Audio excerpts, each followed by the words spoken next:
चलिए दोस्तों, आज आप लोगों के बीच में एक खतरनाक गाना लिखा हूं जो आज सुनिएगा तो दंग दंग दंग रह जाइए। तो चलिए आप लोगों के बीच में एक गाना प्रस्तुत करते हैं। अरे घर छोड़ी राजा तू बारा तो गईला, हमर परेशानी राजा तना कोन कैला। ए राजा अरे घर छोड़ी राजा तू बारा तो गईला, हमर परेशानी राजा तना कोन कैला।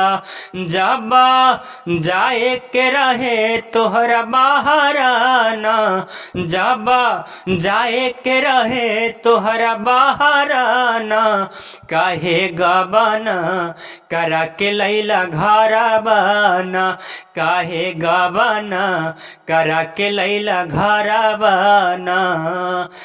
कबो त बुझती राजा मैं हर के दुख हो, तोहरा पगुजरी तो तू का करता हो। कबो त बुझती राजा मैं हर के दुख हो, तोहरा पगुजरी तो का करता तू हो।